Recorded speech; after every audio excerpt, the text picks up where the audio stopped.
Treatment for HIV has come a long way, and we now know more about it than ever before. Despite this, there's still a gap between what we know and what we do to prevent and treat HIV. Treatment advances are allowing HIV patients to live longer, but the aging population comes with its own challenges, particularly for physicians who continue to treat patients with comorbidities as they age. Welcome to Clinicians Roundtable on ReachMD. I'm your host, Dr. Charles Turck, and here with us to share his insights on HIV in the aging population is Dr. Andrew Clark, who's the Global Medical Lead at ViiV Healthcare. Andrew, welcome to the program. Thank you very much, Charles. Let's start by laying some groundwork on the challenges those with HIV who are aging face. Would you tell us about the obstacles they encounter with HIV and HIV treatment resistance? So many of the people who are getting older with HIV have actually lived with HIV for many years, sometimes decades. And that means that they've lived through some of the more complex regimens that we used to use in the old days, basically 30 years ago, and right up until fairly recently, before we had all these single tablet regimens, which are much more easily tolerated and easy to take. So that meant that for years, individuals had to take medicines that were more frequent to take, more difficult to take, less tolerable, more toxic, had lots and lots of other issues with drug interactions. They also had lots of other complications that were related to their HIV infection because we diagnosed them late. So they had a lot of treatment for opportunistic infections and sometimes opportunistic cancers. And that meant that it was extremely difficult to take the regimens that we expected people to take.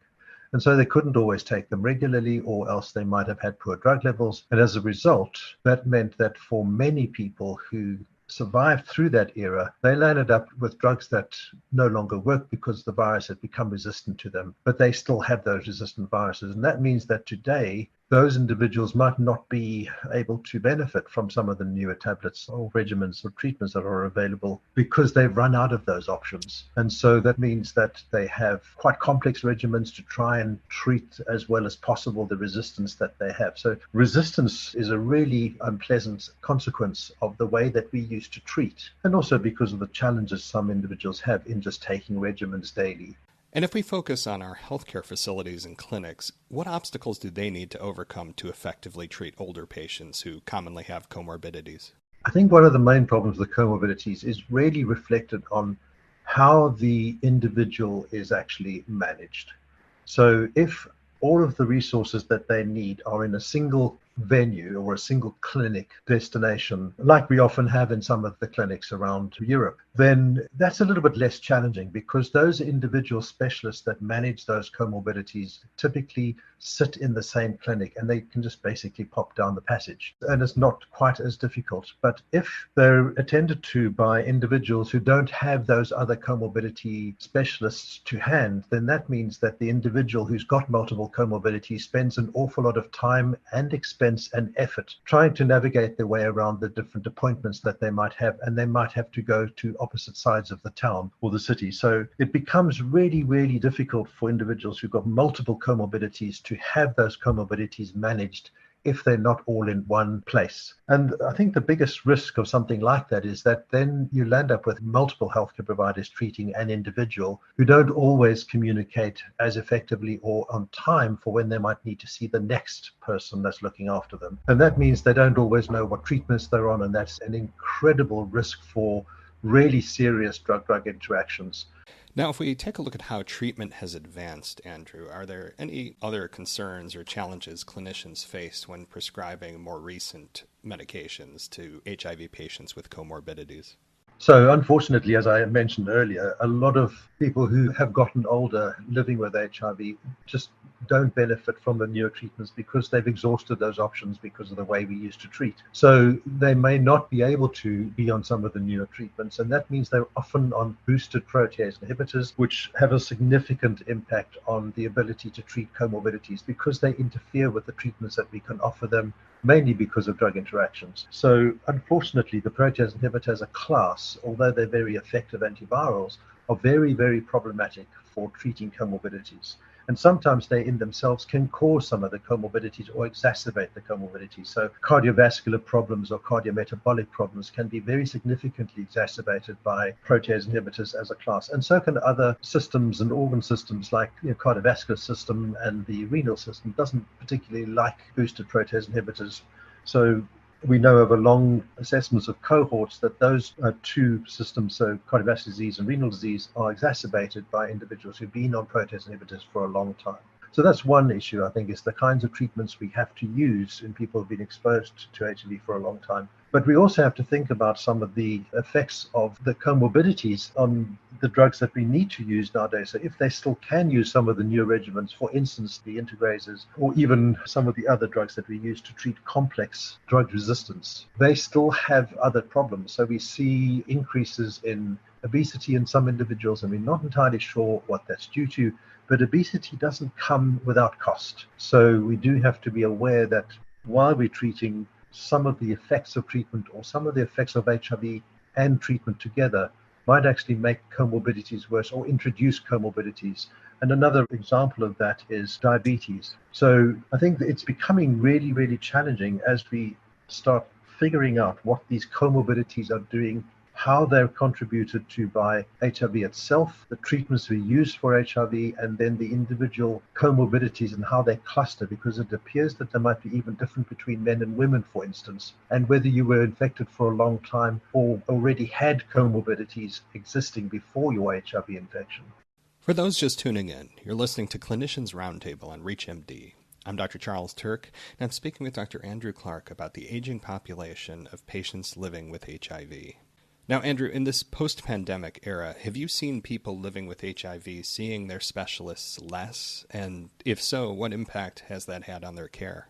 Well, unfortunately, COVID has had a massive impact on the way that we care for everybody. So some of the clinics have actually not just been impacted by COVID during COVID, but have fundamentally changed how they are able to or even willing to treat patients. So you see many clinics now adopting these hybrid systems where they will only see some patients in person when they really need to, or for their sort of biannual or annual checkups. And that means there's a really huge reduction in the face-to-face time that many patients will now have with their treating clinicians. And so I think in some ways this makes sense. If you don't need to see someone, but you can still video conference them and you can still have a teleconference with someone and just make sure that they're okay, particularly if they are stable. And many people living with HIV have been stable for years. So they don't necessarily need to be seen for their HIV issues, but they may need to be seen for comorbidities. So I think the hybrid system might work for many individuals, but for those individuals with mental health problems or other challenges, particularly multiple comorbidities, it isn't an ideal situation, and they do need to see people face to face, and clinics just might not have those resources.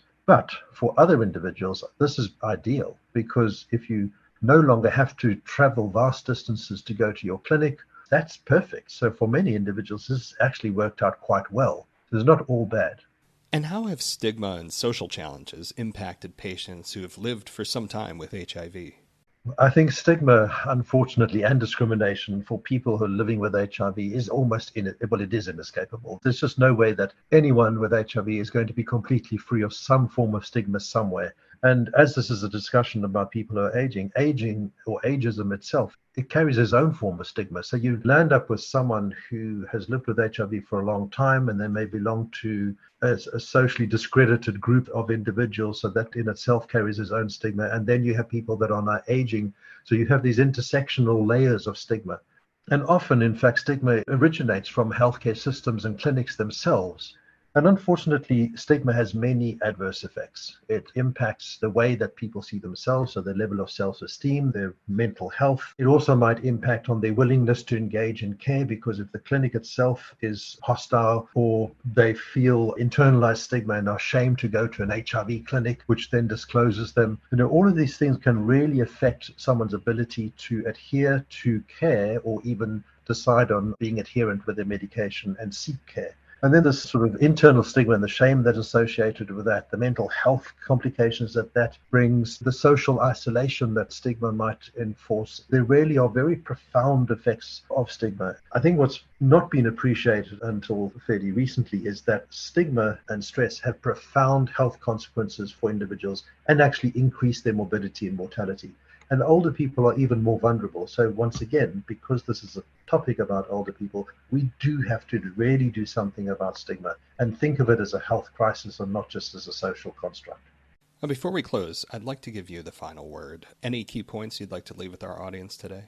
Well, getting old with HIV is something that fortunately we're able to talk about, because when we first started, or when I first started treating individuals with HIV in the early 80s, getting old just wasn't an option. Now we've got most of the people we treat living pretty much the same sort of lifespans as people without HIV, but they come with a set of challenges. So while we've got people living longer, we don't have them living as well. So this accumulation of comorbidities, unfortunately, is something that we don't fully understand. So we're only just now starting to understand that the comorbidities are occurring more frequently, they're clustering differently, there may even be differences between men and women. But it is now, I think, the single most important challenge that we have in how we're going to manage all these comorbidities in people as they age. But ultimately, I think the clearer message is that we need to start much, much sooner. We know from the general population